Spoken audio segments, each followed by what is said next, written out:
જય શ્રી રામચરિતમાનસ લંકાકાંડ ભાગ 6। લક્ષ્મણજીએ ક્રોધ કરીને મહાબળવાન રાક્ષસને મારી નાખ્યો એટલે વાનરોના દળમાં અવર્ણનીય આનંદ છવાઈ ગયો। તે બધાએ પોકારીને જય જયકાર કરવા લાગ્યા। આ ગંભીર સમાચાર જ્યારે રાવણે જાણ્યા ત્યારે તે બહુ જ દુઃખી થઈને વારંવાર પોતાના 10 મસ્તક કૂટવા લાગ્યો। બહુ વિચાર કરીને તે કુંભકર્ણ પાસે ગયો, પણ તે તો ભારે ઊંઘવશ હતો અને જાણે રાક્ષસે કેટલાય ઉપાય કરીને તેને ઊંઘમાંથી જગાડ્યો।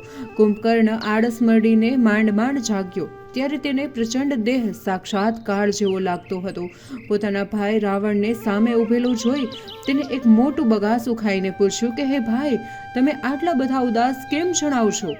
ત્યારે ઘમંડી રાવણે યુદ્ધભૂમિનું સર્વ વૃત્તાંત કહ્યું અને વધુમાં જણાવ્યું કે પોતે સીતાને હરી લાવ્યો છે તથા સીતાપતિ રામજી તેમની સામે લડવા આવ્યા છે। વાનર સેનાના બળવાન વાનરોએ આપણા મોટા વીર રાક્ષસોને યુદ્ધમાં મારી નાખ્યા છે। યુદ્ધમાં દેવતાઓના દુશ્મન અને માનવભક્ષી આપણા યોદ્ધાઓ દુર્મુખ, અતિકંપન, અતિકાય અને મહાદર રાક્ષસ રણધીર સંગ્રામમાં ખપી ગયા છે। રાવણના વચન સાંભળી કુંભકર્ણ ચીડાઈને બોલ્યો, અરે મૂર્ખ જગદંબા, સીતાજીનું હરણ કરી લાવી તું શું તારું ભલું કેમ ચાહે છે? હે રાક્ષસરાજ, આ તે બહુ જ અનર્થકારી કાર્ય કર્યું છે। અહીં આવીને તે મને નાહક જ શું કામ બગાડ્યો? મારી નીંદર બગાડી નાખી। હે ભાઈ, હજુ પણ અભિમાન ત્યજીને સીતાજીને રામજીને સોંપી દો અને શ્રી રામને ભજો તો અવશ્ય તારું કલ્યાણ થશે। હે રાવણ, શું રામજી મનુષ્ય છે કે હનુમાનજી સરખા સેવક છે? નોબત આટલે સુધી આવી ચૂકી છે, છતાં તે મને અત્યાર સુધી કઈ વાત કેમ ન કરી? તે એવા પરમ દેવતા સાથે યુદ્ધ કર્યું છે કે જેના શિવ, બ્રહ્મા આદિ સેવકો છે। નારદ મુનિએ જે મને ઉપદેશ કર્યો હતો તે તને જરૂર કહેતે, પરંતુ હવે સમય હાથથી ગયો છે। બાજી બગડી ગઈ છે, તેને સુધારવી મુશ્કેલ છે। હે ભાઈ, હવે મને પ્રેમપૂર્વક મળી લો, હું જઈને મારા નેત્રોને સફળ કરું, તે શ્યામ શરીર, કમલ નયન અને ત્રણેય તાપોના હરનાર શ્રી રામચંદ્રજીના દર્શન કરું। આટલું કહી કુંભકર્ણ શ્રી રામચંદ્રજીના રૂપ, ગુણ અને પ્રભાવ મનમાં સ્મરણ કરી થોડીક ક્ષણો માટે ભાવ વિભોર બની ગયો। પછી તેને ભોજન માટે રાવણ પાસે અનેક ઘડા મદિરા અને ભેંસોની માંગણી કરી। ભેંસો અને મદિરા હાજર થતાં જ કુંભકર્ણ તે બધું આરોગી તૃપ્ત થઈને જોરદાર ગરજ્યો। પછી તે હથિયારો સજીને એકલો જ લડવા માટે યુદ્ધભૂમિમાં ગયો। તેને સાથે રાક્ષસોને પણ લીધા નહીં, કારણ કે તેને તેના બળ ઉપર વિશ્વાસ હતો। કુંભકર્ણને લડવા માટે આવતું જોઈ વિભીષણ સામે ગયો। તેને કુંભકર્ણના ચરણમાં પ્રણામ કર્યા અને નામ બતાવ્યું। પછી ભાઈને ભેટી વળ્યો। વિભીષણ શ્રી રામચંદ્રજીનો ભક્ત બન્યો છે તે જાણીને કુંભકર્ણને તેના પર ઘણું હેત ઉપજ્યું। પછી વિભીષણે ભાઈ કુંભકર્ણને કહ્યું કે ભાઈ, મેં અનર્થ થતો અટકાવવા માટે રાવણને હિતકારી વચનો કહ્યા તો રાવણે મને લાત મારીને અપમાન કર્યું। આથી હું લંકા નગરીને ત્યજીને શ્રી રામચંદ્રજી પાસે આવ્યો છું। મારું દીનપણું અને લાયકાત જોઈને શ્રી રામચંદ્રજીએ અત્યંત પ્રીતિ થઈ છે। કુંભકર્ણને કહ્યું કે હે બંધુ સાંભળ, રાવણ કાળને વશ થયો છે એટલે ઉત્તમ શિખામણને કેવી રીતે માને? હે વિભીષણ, તને ધન્ય છે, તું રાક્ષસ વંશના ભૂષણ સમાન છો। હે ભાઈ, તે સુખ નિધાન, કરુણા નિધાન રામચંદ્રજીનો પ્રેમ સંપાદન કરી વંશને ઉજ્જવળ કરી રાખ્યો છે। હે ભાઈ, તું કપટ છોડીને મન, વચન અને કર્મથી નિરંતર શ્રી રામચંદ્રજીનું ભજન કરજે। હવે તું જા ભાઈ, કારણ કે આ સમયે મને પોતાના પરાક્રમની સમજણ પડતી નથી। હું મૃત્યુને આધીન થયો છું।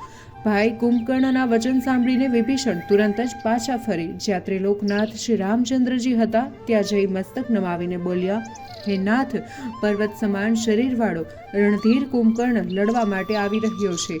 વાનરોએ સાંભળ્યું એટલે કે તે લડવા માટે કિલકિલારીઓ કરવા લાગ્યા અને તેની સામે દોડ્યા। વૃક્ષો તથા પર્વતો ઉખેડીને દાંત પીસીને રાવણને સામે મારી નાખવા ઊભા થયા। વાનરો અને રીંછો મળીને એક સાથે વૃક્ષો અને પર્વતોને કુંભકર્ણ પર ફેંકી રહ્યા હતા, પરંતુ કુંભકર્ણનું મન જરાય ન વિચલિત થયું। તેમજ તે ઊભો હતો ત્યાં સુધી જરા પણ ડગ્યો નહીં। હનુમાનજીએ લાગ જોઈને કુંભકર્ણની છાતીમાં એટલા જોરથી મુક્કા માર્યા કે તે ખૂબ જ વ્યાકુળ થઈ ધરતી પર પડી ગયો અને મસ્તક ધુણાવતો તુરંત જ ઊભો થયો। હનુમાનજી સામે ધસી આવીને તે પોતાની ભુજાઓને જોરદાર પ્રહાર કરવા લાગ્યો। આથી હનુમાનજી ચક્કર ખાઈ પૃથ્વી પર પટકાઈ ગયા। જનૂન ચડેલું જોઈ કુંભકર્ણ પછી નલ નીલ સામે લડવા આવ્યો અને તે ખવાઈને વાનરો પોતાના બળનો પરચો બતાવ્યો. આથી ભયના લીધે વાનર સેનામાં ભાગાભાગ થઈ ગઈ. તેનો સામનો કરવાની હિંમત કોઈને ચાલી નહીં. કુંભકર્ણે પછી અંગદ આદિ વાનરોને મૂઢ માર્યા અને મૂર્છિત બનાવી દીધા અને સુગ્રીવને બગલમાં દબાવી મહાબળવાન કુંભકર્ણ ત્યાંથી પાછો ફર્યો. પછી શિવજીએ પાર્વતીને કહ્યું કે હે પાર્વતી, આ તો શ્રી રામચંદ્રજી નર લીલા કરી રહ્યા છે. જેમ સર્પોના સમૂહમાં ગરુડને જોઈને ખેલે, તેમ માત્ર ભ્રુકુટીના ભંગવિલાસથી જ કાળને પણ ખાઈ જાય છે. તેને આવું યુદ્ધ શોભે ખરું? આવી લડાઈ તેમને ન શોભે. પ્રભુ આ પ્રકારે સંસારને પવિત્ર કરનારી કીર્તિ ફેલાવે છે, જેના ગુણગાન કરીને મનુષ્ય પુષ્કર જેવા ભવસાગરને પાર ઉતરી જાય છે. કેટલીક વારે હનુમાનજી શુદ્ધિમાં આવ્યા અને સુગ્રીવને જોવા ન મળતા તેને શોધ કરવા લાગ્યા. કુંભકર્ણે બેભાન થયેલા સુગ્રીવને બગલમાં દબાવ્યો અને તેને મરી ગયેલો સમજતો હતો. સુગ્રીવ કેટલીક વારે ચેતનામાં આવ્યો અને તેને બગલમાંથી નીકળવા તીક્ષ્ણ દાંતથી રાવણના કાન નાક કરડી નાખ્યા. અને જ્યારે કુંભકર્ણને ભાન થયું કે સુગ્રીવ મર્યો નથી, ત્યારે ક્રોધે ભરાયેલા કુંભકર્ણે સુગ્રીવનો એક પગ ખેંચી અદ્ધર ફેરવીને જોરથી પૃથ્વી પર પટક્યો. પણ સુગ્રીવે ઝડપથી ઉઠીને હિંમત કરી કુંભકર્ણનો સામનો કરી તેને ખૂબ પીટ્યો અને અધમુવો કરી નાખ્યો. પછી બળવાન સુગ્રીવ શ્રી રામચંદ્રજી પાસે જઈને જય જયકાર કરીને ઊભો રહ્યો. પોતાના નાક કાન કપાયા હતા, તેથી કુંભકર્ણ વાનરો ઉપર વધુ ક્રોધે ભરાયો અને વાનર સેના તરફ જવા લાગ્યો. એક તો તે દેખાવે અને સ્વભાવે અસલથી ભયંકર હતો અને તેમાં પણ તેના નાક કાન કપાવાથી તે બહુ જ ભયંકર લાગી રહ્યો હતો. તેના આવા ભયંકર દેખાવને જોઈ વાનરો અને રીછોને બહુ જ ત્રાસ થયો. ભયંકર દેખાવવાળો બની ગયેલો કુંભકર્ણને પાછો લડવા આવતો જોઈ વાનરોએ રઘુકુળ દીપક શ્રી રામચંદ્રજીનો જય જયકાર કરવા લાગી પોકાર કરતા હૂંફ હૂંફ કરી કુંભકર્ણ સામે દોડ્યા અને તેના પર વૃક્ષો તથા પર્વતો ફેંકવા લાગ્યા. કુંભકર્ણ લડવાના ઉમંગમાં તેની સામે ધસી પડ્યો અને તેનો આહાર બહુ હતો, તેથી તે કરોડે કરોડ વાનરો અને રીછોને પકડી મોંમાં મૂકવા લાગ્યો. જાણે પહાડની ગુફામાં તીડો પ્રવેશતા હોય તેમ અસંખ્ય વાનરોને તેને પોતાના શરીરથી દબાવીને મસળી નાખ્યા. કેટલાકને હાથથી મસળીને ચપ્પટ કરી ધૂળમાં ભેગા કર્યા. ત્યારે તે કેટલાક તો ઉદરમાં પ્રવેશી ગયા. વાનરો અને રીછો તેના મોઢામાંથી, કાનમાંથી, નાકમાંથી બહાર નીકળી ગયા અને દૂર નાસી ભાગ્યા. યુદ્ધમાં મદને છકી ગયેલો રાક્ષસ રાવણનો ભાઈ કુંભકર્ણ એમ સમજતો હતો કે જાણે વિધાતા તેનું આખું જગત સમર્પિત કર્યું છે અને જગતમાં પ્રાણીઓને ગળી રહ્યો છે. તેના ઉત્પાતથી ત્રાસને બળવાન વાનરો તથા રીછો નાસવા લાગ્યા. તેઓ એટલા બધા ગભરાઈ ગયા કે પાછા વળવા છતાં વળ્યા નહીં. તેઓને ભયના લીધે આંખોથી કંઈ સૂઝતું ન હતું. પોકારો પાડતા તેઓને કંઈ સંભળાયું નહીં. આવી તેમની દશા થઈ. કુંભકર્ણે આમ ત્રાસ વર્તાવીને વાનરો અને રીછોની સેનાને વેરવિખેર કરી નાખી. કુંભકર્ણનું પરાક્રમ સાંભળી રાક્ષસોની સેના ત્યાં ધસી આવી.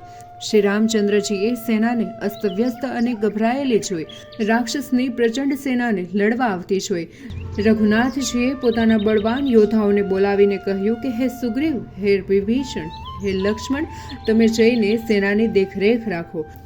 હવે હું જ તે દુષ્ટના બળ અને દળની ખબર લઉં છું. તમે સાવધ રહેજો. આમ કહી શ્રી રામચંદ્રજીએ શાળંગ ધનુષ ધારણ કર્યું અને કમર પર તેજસ્વી બાણોનો ભાથો બાંધી દુશ્મન દળને સંહારવા ચાલી નીકળ્યા. ચાલતા ચાલતા શ્રી રઘુનાથજીએ ધનુષનો જોરદાર ટંકાર કરી દુશ્મન દળના રાક્ષસોને બહેરા બનાવી દીધા.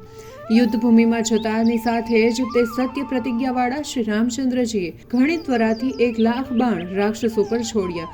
જાણે સર્પોના સડસડાટ દોડી આવતા હોય તેમ ચોતરફ તેઓની સંખ્યા રાક્ષસો વિંધાઈ ગયા અને ચિત્કાર કરી રણમાં રોડાયા. કેટલાકની છાતી વિંધાઈ તો કેટલાકની ભુજાઓ છેદાઈ ગઈ. કેટલાકના તો મસ્તક અને પગ કપાઈ ગયા. કેટલાકને વારંવાર બાણ વાગવાથી શરીરના ટુકડે ટુકડા થઈ ગયા. જ્યારે કેટલાક બહાદુર યોદ્ધાઓ સ્વસ્થ થઈ પાછા લડવા લાગ્યા. જેમને બાણ વાગતા તેઓ મેઘના જેવી ગર્જના કરતા.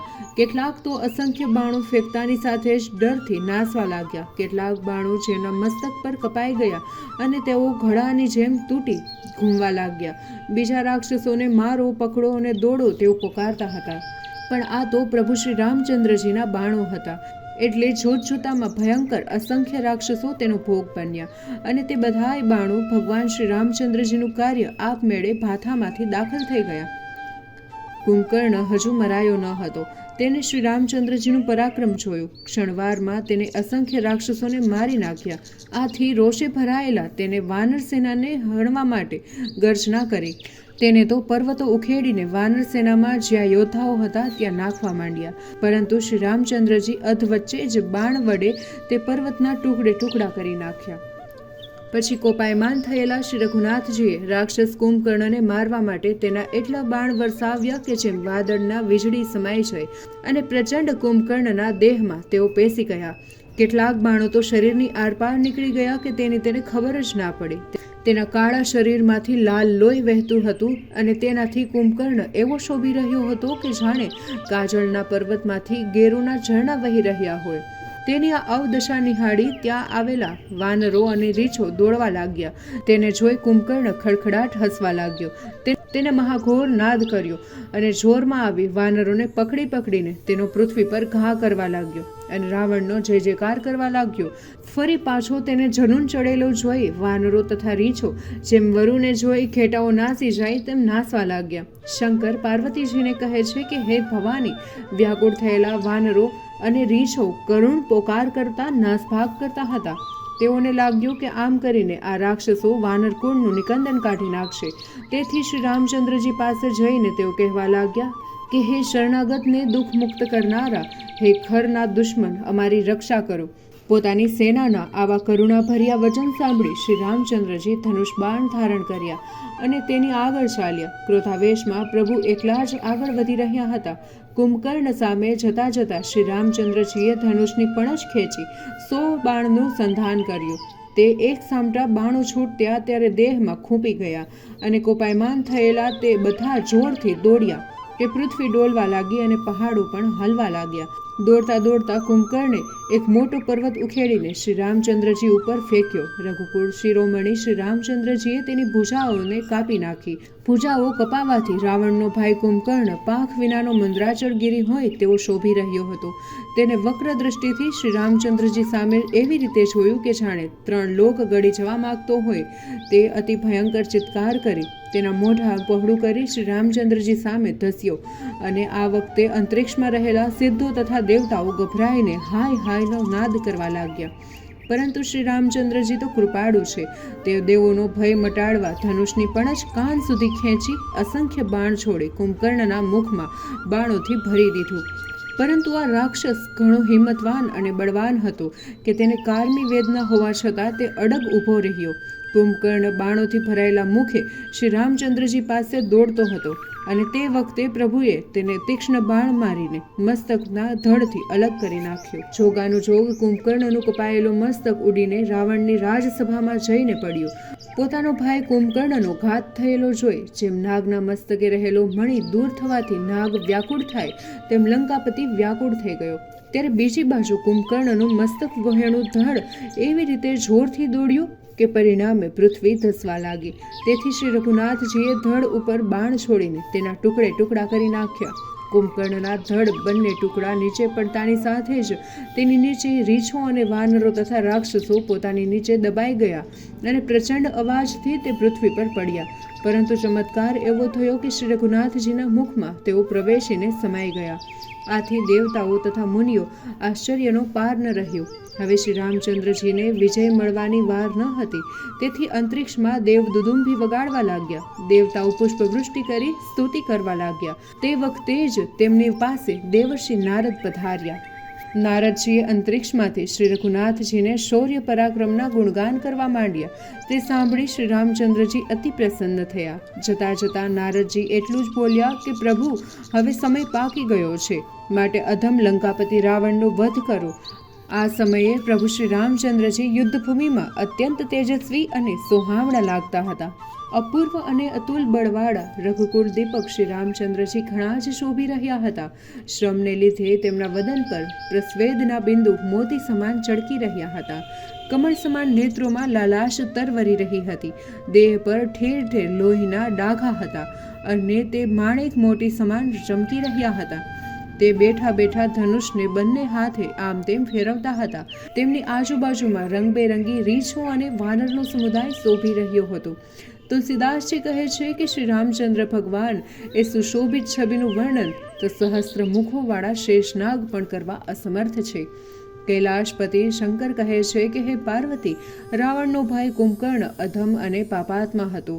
તેના નીચ રાક્ષસ ઉપર તેવી દયા કરી પ્રભુ શ્રી રામચંદ્રજીએ પોતાનું ધામ આપ્યું. માટે મનુષ્ય માત્ર શ્રી રામચંદ્રજીને સેવ્યા અને તેનું ભજન નથી કરતું તે મંદમતી જ સમજવો. બંને સેનાના યોદ્ધાઓને યુદ્ધમાં ઘણો શ્રમ પડ્યો હતો અને તે યુદ્ધ સ્થળેથી બંને સેનાઓને સેનાપતિઓ સંધ્યા થતાં જ પોતપોતાના સેનાઓને લઈ સ્વસ્થ થયા. પરંતુ શ્રી રામચંદ્રજીની કૃપા દ્રષ્ટિ સર્વ પર થતાની સાથે જ સર્વના બળમાં અને ઉત્સાહમાં વૃદ્ધિ થવા લાગી. રાવણની મોટી ચિંતા થઈ પડી કે દિવસે ને દિવસે રાક્ષસ કુળનો ક્ષય થઈ રહ્યો છે. તેથી તે ઘણો વિલાપ કરતો હતો. તેમાંથી પોતાનો ભાઈ કુંભકર્ણનું કપાયેલું મસ્તક તેની સમક્ષ પડ્યું હતું. તેથી તે ખૂબ જ હતાશ બની ગયો. તે કુંભકર્ણના મસ્તક પર પોતાનું મસ્તક રાખીને આંસુ સારતો હતો. રાવણની રાણી તથા લંકાની સ્ત્રીઓ પણ કુંભકર્ણના તેજ અને બળ તથા પ્રભાવના વખાણ કરતી, છાતી કૂટતી હતી અને કલ્પાંત કરતી હતી. રાવણ વિલાપ કરી રહ્યો હતો તે જ સમયે મેઘનાદે આવી પિતાજીને ઘણી કથા સંભળાવી, આશ્વાસન આપીને શાંત કર્યા. રાવણે મેઘનાદની સામે જોયું એટલે મેઘનાદે કહ્યું કે પિતાજી, હું લડાઈમાં તો માનતો નથી, પણ કાલે દુશ્મનનો સામે અપૂર્વ પરાક્રમ કરી બતાવીશ. ઈષ્ટદેવ પાસેથી મને મળેલું બળ હજુ મેં અનામત જ રાખ્યો છે. આ પ્રકારે વ્યર્થ વાર્તાલાપમાં જ રાત્રિ વીતી ગઈ. સવાર થતાની સાથે જ વાનર સેના અને રાક્ષસ સેના લંકાગઢના ચારે દરવાજા પર યુદ્ધ કરવા માટે એકત્ર થઈ. બંને પક્ષે પ્રબળ યોદ્ધાઓ વિજય પ્રાપ્તિ માટે અત્યંત સાવધાનીથી લડી રહ્યા હતા. હે ગરુડ, આ યુદ્ધ એટલું બધું ભયંકર હતું કે તેનું વર્ણન કરવું અશક્ય છે. મેઘનાદ અગાઉ યુદ્ધ કરી ગયેલો હતો. તે પ્રકારે પોતાના માયાવી ઉડતા રથ પર બેસી આકાશ માર્ગે યુદ્ધભૂમિમાં જઈ આકાશમાં અદૃશ્ય રહી અટ્ટહાસ કરીને ખૂબ જ ગરજવા લાગ્યો. તેથી વાનર સેના ભયભીત થઈ. મેઘનાદ તો અધ્ધર રહેલા વિમાનમાંથી જાત જાતના અસ્ત્રો શસ્ત્રો, ફરસી, પરિધ, શૂલ, ખડગ, શક્તિ, તલવાર વગેરે વાનર સેના પર વરસાવી રહ્યો હતો અને બાણોનો વરસાદ કરી રહ્યો હતો. દશે દિશા બાણોથી છવાઈ ગઈ. જોત જોતામાં એવું લાગ્યું કે મઘા નક્ષત્રમાંથી ઘનઘોર વાદળો જોર જોરથી વૃષ્ટિ કરી રહ્યા હોય, પરંતુ તે અદ્રશ્ય હોવાથી કોઈને જોવામાં ન આવ્યા. આ બધું આકાશમાંથી વરસી રહ્યું હતું. તેથી વાનરો મોટા વૃક્ષો તથા પહાડો, શિખરોને લઈ આકાશમાં દોડવા લાગ્યા. પછી ત્યાં કશું જોવામાં ન આવતા તેઓ નિરાશ થઈને નીચે ઉતરી પડ્યા. મેઘનાદ આ બધું જોઈને હસી રહ્યો હતો. તેને પોતાની માયાના બળથી અટપટા માર્ગ બનાવ્યા અને ગુફાઓને બાણરૂપી પિંજરામાં ઠાકી દીધી. લડી રહેલા વાનરો મૂંઝાયા, કારણ કે માર્ગો ગૂંચવણ ભર્યા બની ગયા હતા. તેથી ક્યાં જવું તે સમજણ પડતી ન હતી. આવી માયા ફેલાવી માયાવી મેઘનાદે બળવાન હનુમાન, સુગ્રીવ, અંગદ, નલ, નીલ આદિ સેનાપતિઓને આકુળ વ્યાકુળ કરી નાખ્યા. હવે તે અસંખ્ય બાણો ફેંકીને લક્ષ્મણજી, સુગ્રીવ અને વિભીષણને બુરી રીતે ઘાયલ કરી રહ્યો હતો. દેવ વિમાનમાંથી તે નીચે ઉતરી શ્રી રઘુનાથજી સામે તે લડવા લાગ્યો. પરંતુ તેના બાણોથી રઘુનાથજીને કંઈ જ અસર ન થઈ, કારણ કે તે અધવચ્ચે જ સર્પ બની જતા હતા. પ્રભુ શ્રી રામચંદ્રજી, જે અનંત, સર્વજ્ઞ, સ્વતંત્ર, અખંડ અને નિર્વિકાર છે, તે શ્રી રઘુનાથજી પોતાની લીલાથી નાગપાશથી બંધાયા. ભગવાન પણ નટની પેઠે લોકોને જ્ઞાનાનંદ આપવા આવા અવનવા ચરિત્ર કરતા રહે છે. શંકરજી પાર્વતીજીને કહેવા લાગ્યા કે હે પાર્વતી, શ્રી રઘુનાથજીના નામનો જપ કરીને મોટા ઋષિમુનિઓ સંસારના બંધન કાપે છે. એવા સર્વજ્ઞ, સર્વવ્યાપક, જગતના નિયંતા પ્રભુ શ્રી રામને શું કોઈ બાંધી શકે ખરા? તે તો કોઈના બંધનમાં ન આવે. હે ભવાની, શ્રી રઘુનાથજી ચરિત્ર અને બુદ્ધિ બળથી કેવી વાક ચતુરાઈથી તર્ક કરી શકતો નથી. એટલે વિરક્ત પુરુષો તે અંગે તર્ક કર્યા વગર જ શ્રી રઘુનાથજીને સેવે છે. મેઘનાદે અદ્રશ્ય રૂપે વાનર સેનાને ગભરાવી નાખી. પછી તે પ્રકટ થઈને કઠોર વચન કહેવા લાગ્યો. ત્યારે જામવંત વચમાં જ બોલી ઉઠ્યો કે અરે અધમ, આગળ બોલીશ નહીં. તારામાં કેટલું બળ છે તે મને ખબર છે. આ સાંભળતા જ મેઘનાદને ક્રોધે ભભૂકી ઉઠ્યો અને ગર્જના કરીને બોલી ઉઠ્યો કે અરે બુઢા, તે વખતે મેં તને ગરડો જાણીને જવા દીધો હતો. અને હવે મને તું પડકાર કરી રહ્યો છે, તો જોઈ લે મારું બળ. એમ કહીને મેઘનાદે તેજસ્વી ત્રિશૂલ તેને મારવા ઉગામ્યું. તે જોઈને જામવતે તેના હાથમાંથી ત્રિશૂલ ઝૂંટવી લીધું અને તેને દૂર સુધી ફેંકી દીધું. પછી દોડી આવેલા તે ત્રિશૂળ મેઘનાદની છાતીમાં માર્યું. આથી દેવોનો દુશ્મન અને માયાવી મેઘનાદ કરુણ ચિત્કાર કરતો ભોંય પર પટકાયો. એટલે રીસમાં ભરાયેલો જામવંત તેને અદ્ધર કરીને વારંવાર પૃથ્વી પર પછડાવા લાગ્યો. પોતાના બળનો પરચો તેને બતાવ્યો. મેઘનાદે વરદાન મળ્યું હતું કે તેને ઘણી રીતે મારવા છતાં તે મર્યો નહીં. એટલે જામવતે તેનો પગ પકડીને લંકામાં ફેંક્યો. એવામાં દેવર્ષિ નારદજીએ મોકલેલા ગરુડ શ્રી રામચંદ્રજી પાસે આવ્યા. પક્ષીરાજ ગરુડને તો અહીંયા ભાવતું ભોજન મળી ગયું. મેઘનાદે સર્પ બાણ ફેંક્યા હતા. તે સર્પો મોટા જથ્થામાં અહીં ફરતા હતા. તે પકડીને ગરુડ તેને ખાઈ ગયા. તે જોઈને વાનરોને ઘણો હર્ષનાદ થયો. હજુ રાક્ષસોની ઘણી સેના ગઢ નજીક હતી. તે જોઈને વાનરો ફરી પાછા પર્વત, વૃક્ષો અને શિલાઓ તથા નખોથી ધારણ કરેલા ક્રોધ કરતા તેની સામે ધસ્યા અને આ રાક્ષસોને ગભરાઈને એક ગઢ પર ચડી ગયા. લંકામાં ફેંકાયેલા મેઘનાદની મૂર્છા દૂર થતાં જ ત્યાં સામે પિતાજી સામે ઊભેલો જોયો અને શરમથી તેનું માથું ઝૂકી ગયું. હવે તેને અજય થવા માટે અજય યજ્ઞ કરવાનો નિશ્ચય કર્યો. માટે તે નજીકના સુંદર પર્વતની ગુફામાં ગયો. બીજી બાજુ વિભીષણે કંઈક વિચારીને શ્રી રામચંદ્રજીને કહ્યું, હે અતુલનીય બળવાળા ઉદાર પ્રભુ, સાંભળો. દુષ્ટ, માયાવી અને દેવતાઓને હેરાન પરેશાન કરતો મેઘનાદ અજય થવા માટે અપવિત્ર યજ્ઞ કરી રહ્યો છે. હે સ્વામી, જો તે યજ્ઞમાં સફળ થશે તો સિદ્ધિ મળવાથી તે આપનો વેરી જલ્દીથી જીતી નહીં શકાય. આ સાંભળી શ્રી રામચંદ્રજી અત્યંત પ્રસન્ન થયા અને અંગદ આદિ મુખ્ય વાનરોને બોલાવીને કહ્યું કે હે સખાઓ, તમે બધા લક્ષ્મણજી સાથે જાઓ અને મેઘનાદના યજ્ઞમાં ભંગ પાડો. અને હે લક્ષ્મણ, તમે કોઈ પ્રકારે તે દેવતાઓના દુશ્મનને યુદ્ધમાં મારો. નિરંતર દેવોને ભયભરી હાલતમાં જોઈ તેને દુઃખ થયું. તમે યજ્ઞ સ્થળે જઈને બળ અને બુદ્ધિના ઉપાયથી તેને મારશો. તેથી તેને રાક્ષસો નાશ પામે. હે જામવત, સુગ્રીવ અને વિભીષણ, તમે ત્રણેય સેનાના સાથે રહેજો. આગા પાછા જશો નહીં. શ્રી રામચંદ્રજીનો આદેશ મળતાની સાથે જ હાથમાં ધનુષ તજી અને કમર પર બાણ ભરેલો ભાથો બાંધી પ્રભુના પ્રતાપને હૃદયમાં ધારણ કરી લક્ષ્મણજી મેઘ જેવી ગંભીર વાણી બોલ્યા, જો આજે એ માયાવી રાક્ષસ મેઘનાદનો ઘાત ન કરો તો પ્રભુ શ્રી રામચંદ્રજીનો સેવક મટી જાઓ. સેંકડો શંકર પણ તેની મદદે દોડી આવે અને સહાય કરે તો પણ હું મેઘનાદને મારીને જ ચંપીશ. મને શ્રી રામચંદ્રજીના સોગંદ છે.